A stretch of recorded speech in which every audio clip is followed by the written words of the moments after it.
નમસ્કાર મિત્રો, સ્વાગત છે તમારું અમારી ચેનલ લેવિકા સ્ટોરી પર એક નવા વિડીયોમાં।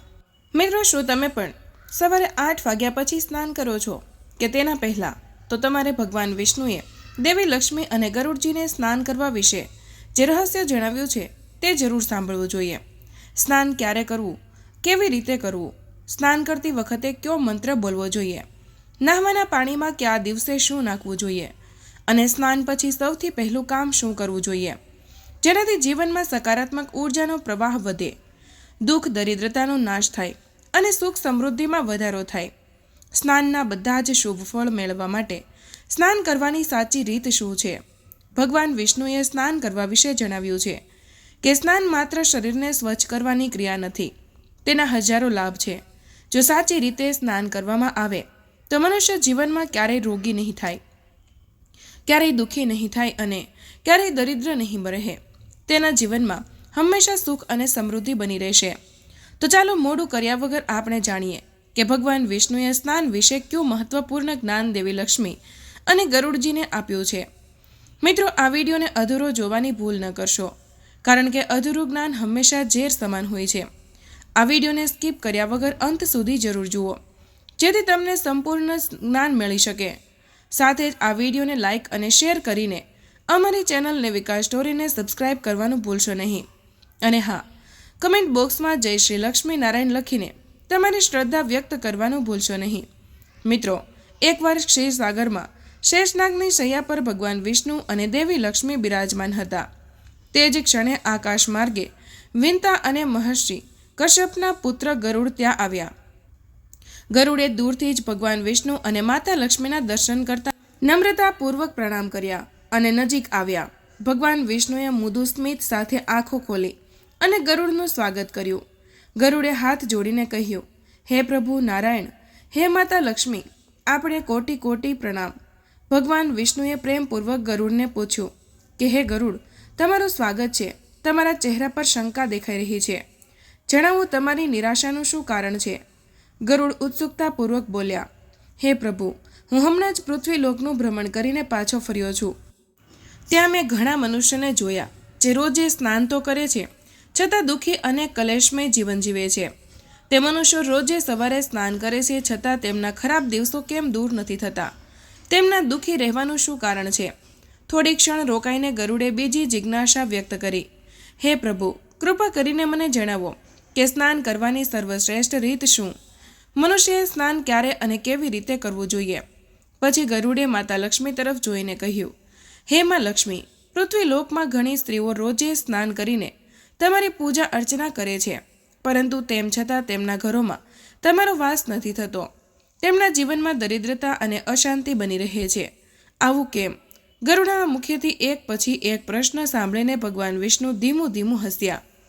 માતા લક્ષ્મીએ પણ ગરુડની જિજ્ઞાસાના વખાણભરી દ્રષ્ટિથી જોઈ। ભગવાન વિષ્ણુ ગંભીરતાથી બોલ્યા, હે પક્ષીરાજ, તમારા બધા પ્રશ્નો યોગ્ય છે।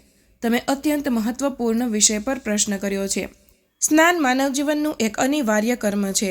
સ્નાનથી જ શરીર અને મનની શુદ્ધિ થાય છે અને મનુષ્ય પૂજાપાઠ જેવા પવિત્ર કર્મને યોગ્ય બને છે। રોજે સ્નાન કરવું અત્યંત જરૂરી છે, પરંતુ સાચી રીત અને સમયનું પાલન ન કરવાથી તેનું સંપૂર્ણ ફળ મળતું નથી। હે ગરુડ, હું તમારા પ્રશ્નોના જવાબ આપીશ, પરંતુ સીધા જવાબ જણાવતા પહેલા હું તમને એક પવિત્ર કથા સંભળાવું છું। આ કથાને ધ્યાનથી સાંભળો, આમાં છુપાયેલા જ્ઞાનથી તમારી બધી શંકા દૂર થઈ જશે। ગરુડજીએ ઉત્સાહથી વ્યક્ત કરતા કહ્યું કે હે પ્રભુ, તમારા મુખેથી આ કથાનું શ્રવણ કરવું મારું સૌભાગ્ય છે। કૃપા કરીને મને તે કથા સંભળાવો, હું તેને ધ્યાનથી પૂરી સાંભળીશ। પછી ભગવાન વિષ્ણુ ગરુડજીને તે કથા સંભળાવે છે જે આજે હું તમને સંભળાવવા જઈ રહી છું। આ કથા સાંભળવાથી જ બધા તીર્થોમાં એક સાથે સ્નાન કરવાનું પુણ્ય મળે છે, એટલા માટે તમે આ કથાને ધ્યાનથી પૂરી જરૂર સાંભળજો। પ્રાચીન કાળની વાત છે। મધ્યપ્રદેશમાં એક અત્યંત સુંદર નગર વસેલું હતું। તે નગરમાં એક પરમ ધનવાન શેઠ રહેતા હતા। તે શેઠના વૈભવની ચમક દૂર દૂર સુધી ફેલાયેલી હતી। તેમના મહેલ જેવા ઘરમાં કોઈ ભૌતિક સુખની કમી ન હતી। ઈશ્વરની કૃપાથી તેમને ત્યાં 3 સુંદર દીકરીઓએ જન્મ લીધો હતો। શેઠે પોતાની 3 દીકરીઓને ખૂબ લાડ પ્યારથી ઉછેરી। તેમની દરેક ઈચ્છા પૂરી કરવામાં આવતી। તેમને રેશમી વસ્ત્રો, આભૂષણો અને સુખ સુવિધાઓથી ભરપૂર જીવન મળ્યું। ત્રણેય બહેનો રૂપ અને યૌવનમાં અજોડ હતી અને ચંચળ સ્વભાવથી બધાનું મન મોહી લેતી હતી. પરંતુ પોતાને સંતાનોને અપાર સુખ આપવાના ઉત્સાહમાં શેઠ એક વાત ભૂલી ગયા. તેમણે પોતાની દીકરીઓને ધર્મ અને શાસ્ત્રનું જ્ઞાન ન શીખવ્યું. તેઓ જીવનના આધ્યાત્મિક અને નૈતિક પક્ષથી અજાણ રહી. પરિણામે ધન, વૈભવ, સૌંદર્ય અને સુખ હોવા છતાં તે દીકરીઓનું જીવન અધૂરું હતું. શાસ્ત્ર જ્ઞાનના અભાવે તેમને યોગ્ય અને અયોગ્યનો ભેદ સમજાયો નહીં. જે જ્ઞાન અને સદ્ગુણથી મનુષ્ય પૂર્ણ થાય છે તે તેમની પાસે ન હતા. સમય જતાં ત્રણેય દીકરીઓ યૌવનની ઉંમરે પહોંચી ગઈ. શેઠે પોતાના કર્તવ્યનું પાલન કરતા તેમના લગ્ન યોગ્ય વર સાથે નક્કી કરી દીધા. ત્રણેયના લગ્ન ખૂબ ધૂમધામથી નગરના પ્રતિષ્ઠિત અને ધનાઢ્ય પરિવારોમાં થયા. શરણેયોના મંગલ ધ્વનિ વચ્ચે ત્રણેય બહેનોની ડોલી વિદાય થઈ. રાજમહેલમાં નવી દુનિયામાં પગ મૂકતા જ સાસુ સસરા અને પતિએ તેમનું ભવ્ય સ્વાગત કર્યું અને સ્નેહપૂર્વક ઘરને લક્ષ્મી કહીને બોલાવી. પરંતુ વિલાસિતા અને બેદરકારીના કારણે તેમની કેટલીક આદતો બગડી ચૂકી હતી. ત્રણેય વહુઓ સવારે મોડી સુધી સૂઈ રહેતી. સૂર્યોદય પણ ઢાંકેલો રહેતો. જ્યારે તેમની આંખો ખુલતી ત્યારે દિવસ ચડી ગયો હોય. તેઓ આળસને કારણે મોડી ઉઠતી અને સવારના સ્નાનમાં બેદરકારી રાખતી. ઘણીવાર સ્નાન કર્યા વગર જ રસોડા તરફ જતી અને ભોજન કરતી. પૂજા પાઠ તો ક્યારેક ક્યારેક તે પણ બે મનથી કરતી.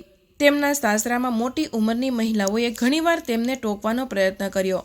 કોઈની સાસુએ પ્રેમથી સમજાવ્યું, દીકરી, સવારે વહેલી ઉઠીને સ્નાન કરી લેજે. સ્નાન કર્યા વગર કંઈ ન ખાતી. પરંતુ ત્રણેય બહેનોએ પોતાની સાસુની વાતને સાંભળી જ નહીં.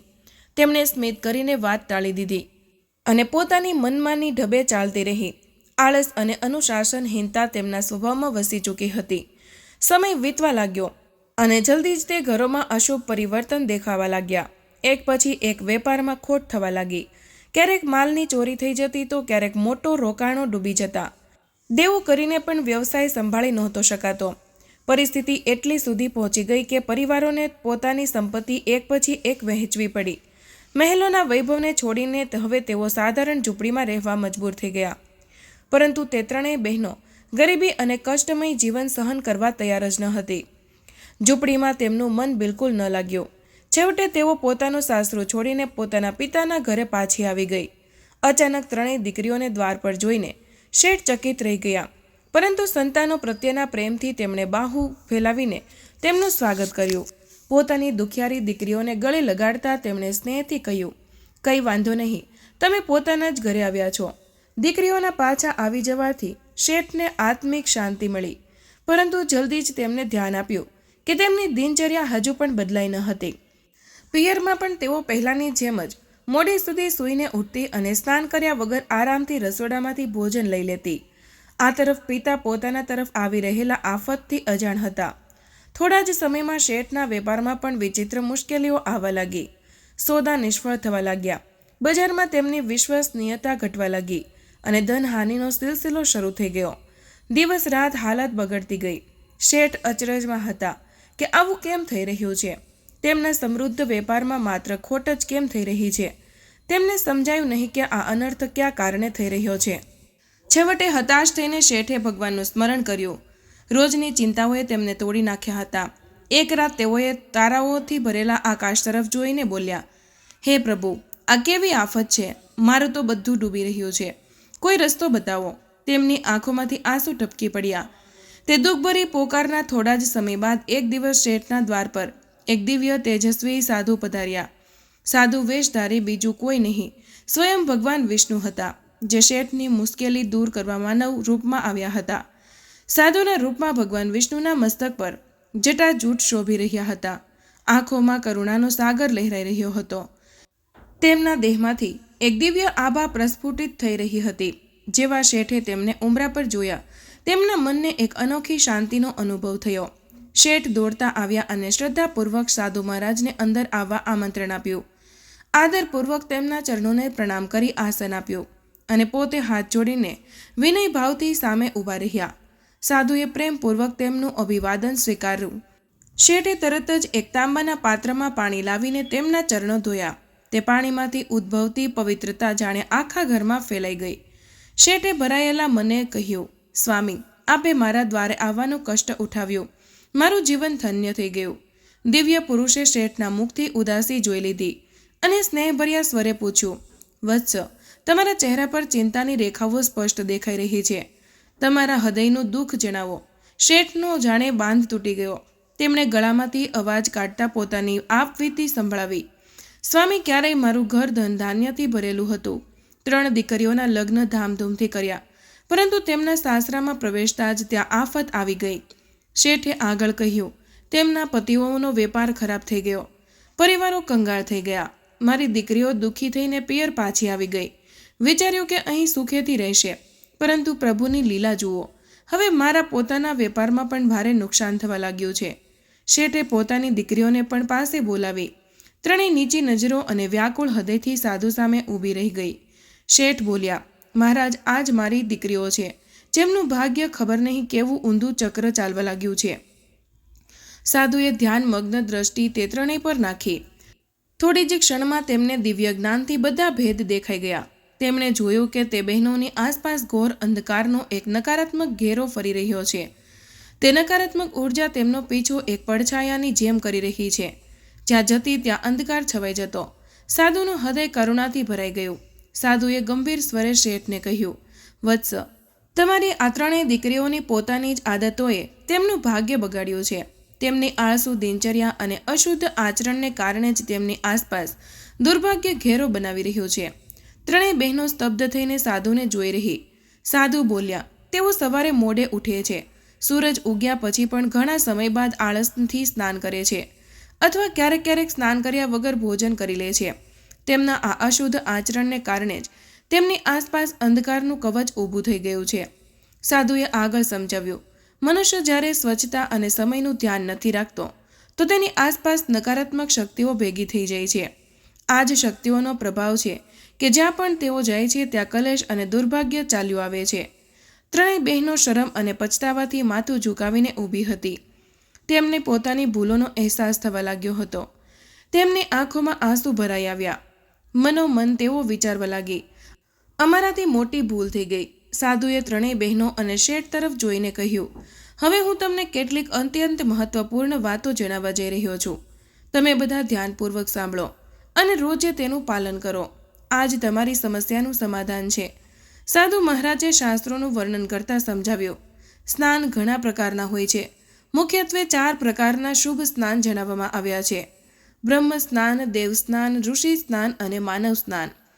આ સિવાય એક 5મો પ્રકાર દાન વસ્ન પણ હોય છે, પરંતુ તે ત્યાજ્ય અને અશુભ માનવામાં આવે છે. તેમણે સમજાવ્યું, પહેલું છે બ્રહ્મ સ્નાન. બ્રહ્મ મુહૂર્તમાં કરવામાં આવેલું સ્નાન સર્વશ્રેષ્ઠ માનવામાં આવે છે. બ્રહ્મ મુહૂર્ત એટલે રાત્રિનો અંતિમ પ્રહર, સૂર્યોદયથી લગભગ 1.5 થી 2 કલાક પહેલાનો સમય, જ્યારે ચારે તરફ સૃષ્ટિ એક અલૌકિક શાંતિમાં લીન હોય છે. સાધુની વાણી ગુંજવા લાગી. તે સમયે વાતાવરણમાં અદ્ભુત અને ચમત્કારિક ઉર્જા વ્યાપ્ત રહે છે. તેને દેવતાઓનો સમય કહે છે. આ જ સમયે દેવ ચિંતન કરતા સ્નાન કરવું બ્રહ્મ સ્નાન કહેવાય છે. આ સ્નાન મનુષ્ય માટે સૌથી પુણ્યદાયી હોય છે. તેમણે કહ્યું, બ્રહ્મ મુહૂર્તમાં સ્નાન કરીને ત્યારબાદ ઉગતા સૂર્યદેવને અર્ઘ્ય અર્પણ કરવાથી જીવનમાં સુખ, સમૃદ્ધિ અને શાંતિ આવે છે. તે પાણીનું દરેક ટીપું જાણે તન અને મનને તાજગી અને સકારાત્મક ઉર્જાથી ભરી દે છે. આવા સ્નાનથી મનુષ્ય રોગ વ્યાધિથી દૂર રહે છે અને તેનું શરીર સ્વસ્થ અને નિરોગી રહે છે. સાધુએ આગળ જણાવ્યું, બીજું છે દેવ સ્નાન. સવારે 5 થી 6 વાગ્યાની વચ્ચે કરવામાં આવતું સ્નાન દેવ સ્નાન કહેવાય છે. આ વેળાએ બધી પવિત્ર નદીઓ, ગંગા, યમુના વગેરેનું સ્મરણ કરતા જળમાં ડૂબકી લગાવવી જોઈએ. તેમણે સમજાવ્યું, આ સમયે સ્નાન કરવાથી મનુષ્યના શરીરમાં સકારાત્મક ઉર્જાનો સંચાર થાય છે. પાણીના દરેક સ્પર્શ સાથે શરીરની બધી નકારાત્મકતા ધોવાઈ જાય છે. માત્ર તન જ નહીં, મન પણ શુદ્ધ અને પવિત્ર થઈ જાય છે. સાધુ બોલ્યા, દેવ સ્નાનનું પાલન કરનારા જીવનમાં ધન સંપદામાં વધારો થાય છે. તેને બધા ભૌતિક સુખ પ્રાપ્ત થાય છે અને તેના ઘરમાં લક્ષ્મીજીનો વાસ રહે છે. સાધુએ 3જા પ્રકારનો ઉલ્લેખ કર્યો. ત્રીજું છે ઋષિ સ્નાન. સવારે પરોઢિયે જ્યારે આકાશમાં કેટલાક તારા હજુ પણ ચમકી રહ્યા હોય છે, તે વેળાએ જે સ્નાન કરવામાં આવે છે તેને ઋષિ સ્નાન કહે છે. આ પણ એક શ્રેષ્ઠ સ્નાન છે જે માનસિક શાંતિ પ્રદાન કરે છે. આ સમયે સ્નાન કરવાથી ચિંતાઓ અને વિકારો જાણે પાણી સાથે વહી જાય છે અને મન નિર્મળ થાય છે. સાધુએ આગળ કહ્યું, ચોથું છે માનવ સ્નાન. સવારે 6 થી 8 વાગ્યાની વચ્ચે, એટલે કે સૂર્યોદયના સમયે અથવા તેના તરત બાદ જે સ્નાન કરવામાં આવે છે તેને માનવ સ્નાન કહેવામાં આવે છે. તેમણે કહ્યું, આ સ્નાન પણ શુભ ફળદાયી માનવામાં આવે છે. આ સમયે સ્નાન કરવાથી શરીર આખો દિવસ તાજગી, સ્ફૂર્તિ અને સકારાત્મક ઉર્જાથી ભરેલું રહે છે. આ ઉર્જા મનુષ્યને દરેક કાર્ય ઉત્સાહ સાથે કરવાની પ્રેરણા આપે છે. સાધુનો સ્વર હવે ગંભીર થઈ ગયો, પરંતુ આ પણ ધ્યાન રાખવા જેવું છે કે સૂરજ નીકળ્યા પછી પણ જે સ્નાન નથી કરતો તેનું સ્નાન દાનવ સ્નાનની શ્રેણીમાં આવી જાય છે.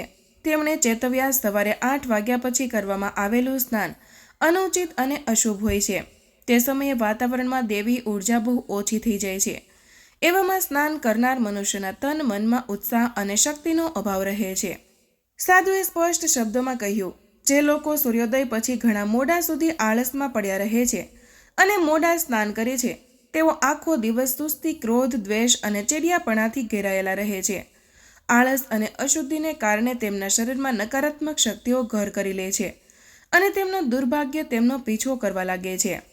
સાધુએ શેઠ તરફ જોઈને કહ્યું, તમારે આ ત્રણેય દીકરીઓ સવારે સમયસર સ્નાન કરતી નથી.